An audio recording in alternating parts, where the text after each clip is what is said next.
훈계받기를 좋아하는 사람은 지식을 사랑하지만 책망받기를 싫어하는 사람은 짐승같이 우둔하다. 선한 사람은 주님으로부터 은총을 받지만 악을 꾀하는 사람은 정죄를 받는다.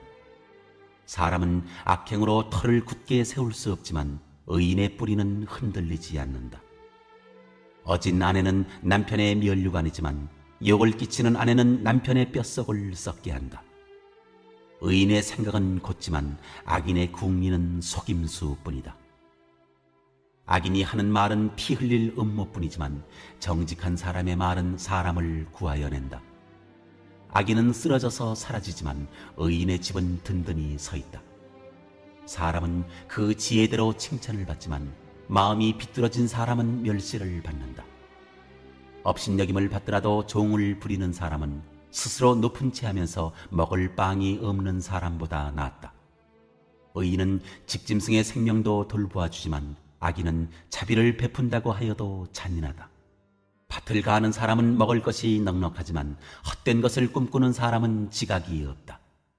악인은 불의한 이익을 탐하지만 의인은 그 뿌리로 말미암아 열매를 맺는다.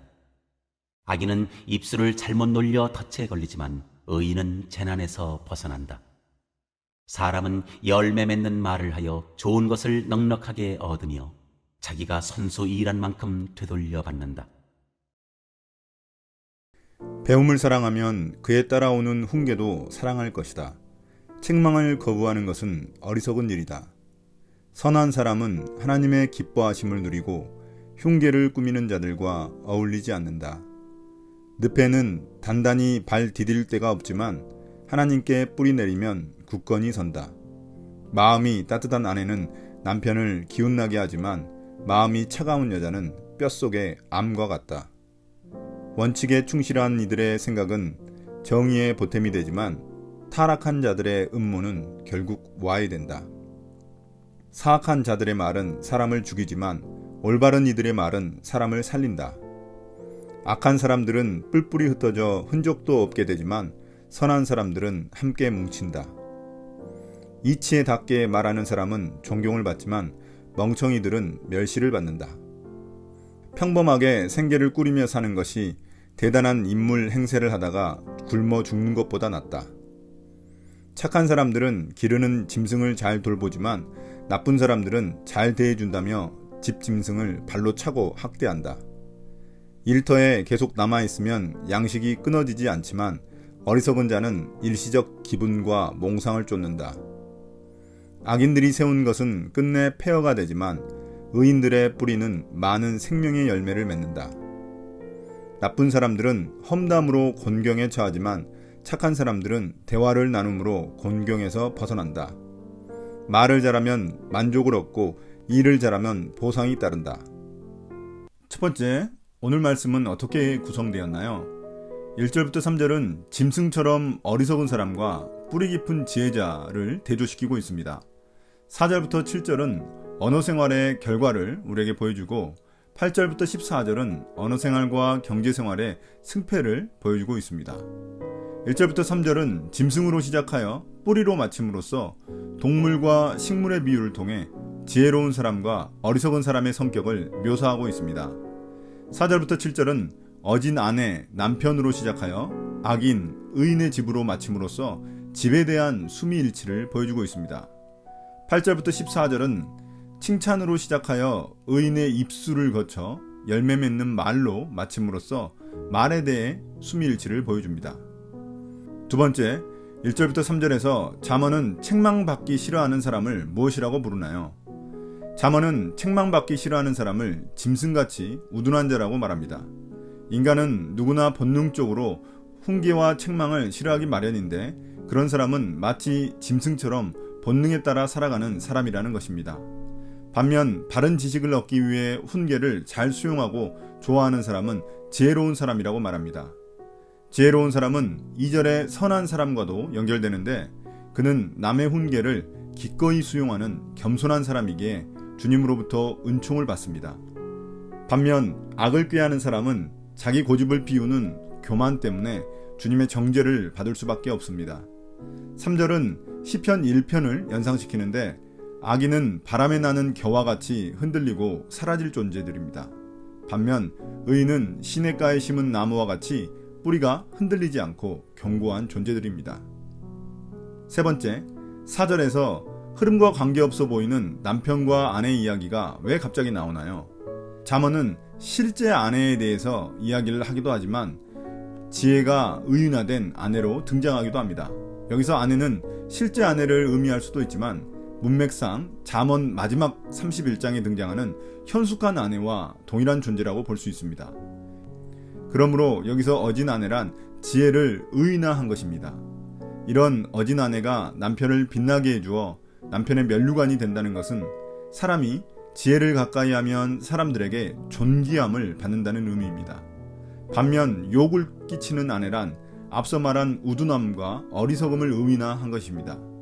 이런 어리석음은 남들 눈에 잘 띄지는 않지만 뼛속을 서서히 썩게 할 정도로 골칫거리가 될 것이라는 의미입니다.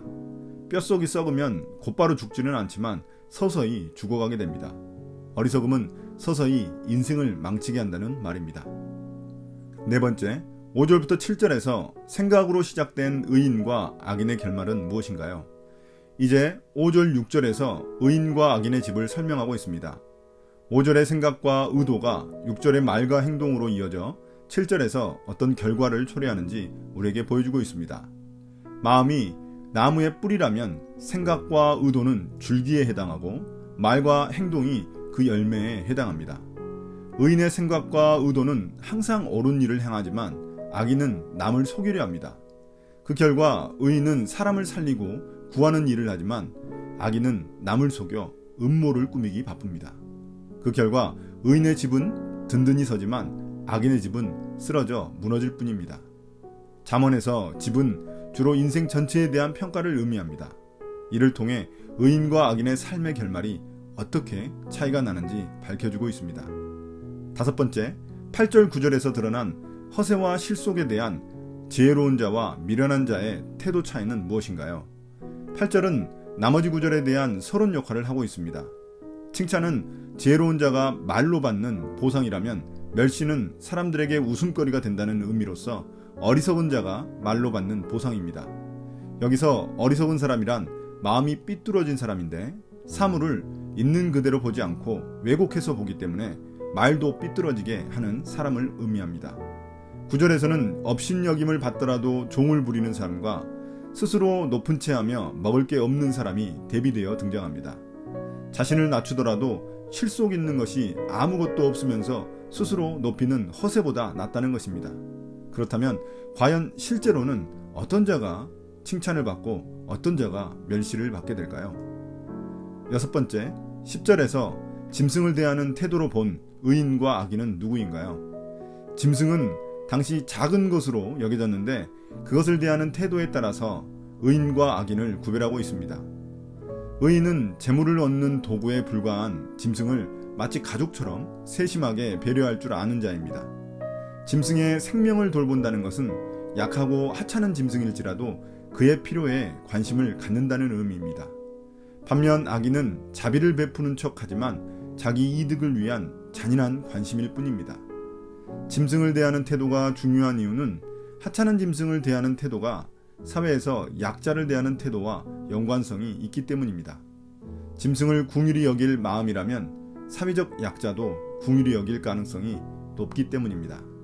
일곱 번째, 11절 12절에서 토지를 경작하는 태도로 본 의인과 악인은 누구인가요? 11절에서 밭을 가는 사람이란 부지런히 자신의 땅에서 열심히 일하는 사람을 말합니다. 성실히 일한 결과 먹을 것이 넉넉한 자입니다. 반면 헛된 것을 꿈꾸는 자가 있는데 그는 어떻게든 일확천금을 노리는 방탕한 자입니다. 도박 같은 사행성 게임을 통해 단번에 한몫 챙기는 일에 유혹을 받는 자입니다. 12절에서 의인은 그 뿌리로 말미암아 열매를 맺는다는 말은 앞서 3절에서 본 것처럼 의인이 삶의 진실성으로 인해 열매 맺는 삶을 산다는 것을 말해줍니다. 반면 악인은 자기가 수고한 것으로 얻으려 하지 않고 남의 것을 빼앗아 불의한 이득을 노리는 자입니다. 여덟 번째, 13절 14절에서 말과 관련된 의인과 악인의 운명은 어떻게 되나요? 13절은 잠언에서 자주 언급했던 내용입니다. 악인은 신중하지 못하게 입을 함부로 놀리다 보니 실수가 잦아 자기 덫을 놓는 경우가 많습니다. 반면 의인은 신중하게 말하다 보니 죽을 고비에서도 벗어나는 기회를 누립니다.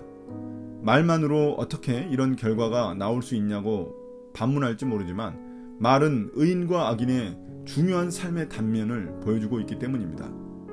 마지막 14절은 앞서 다룬 의인과 악인의 말과 행동을 결론짓고 있습니다. 모든 말과 행동에는 결과가 있으며 그 결과는 반드시 자신에게 돌아옵니다. 올바른 말과 행동을 심으면 열매 맺는 삶을 살게 됩니다. 이것이 잠언에서는 경제적인 것으로 드러나는데 의인은 좋은 것을 넉넉하게 누리며 자신이 노력한 만큼 직접적인 보상을 받게 됩니다. 오늘의 묵상 포인트입니다. 첫 번째, 세상에서는 대체로 선하고 정직한 사람이 손해보고 이익에 밝은 사람이 성공하는 듯 보입니다. 그러나 멀리 깊게 살펴보면 착하고 바른 사람의 삶이 평탄하고 평온하며 뿌리가 깊어 삶의 열매가 풍성합니다. 반면 악인의 삶은 롤러코스터처럼 가파르게 오르내리다 결국은 파국에 이릅니다. 그러니 악인의 형통을 부러워하지 말고 주님의 은총을 받는 선한 삶을 추구합시다. 두 번째, 타인을 대하는 태도가 의인과 악인을 가릅니다. 악인은 이웃의 고통에 무심하고 이익 때문에 피 흘리는 것도 마다하지 않습니다. 그러나 의인은 덕으로 가족을 보살피고 인자로 이웃에게 베풀며 집짐승까지 세심하게 돌봅니다. 이처럼 생명을 아끼며 돌보는 사람이 주님이 인정하시는 의인입니다. 오늘의 묵상을 마치겠습니다. 감사합니다.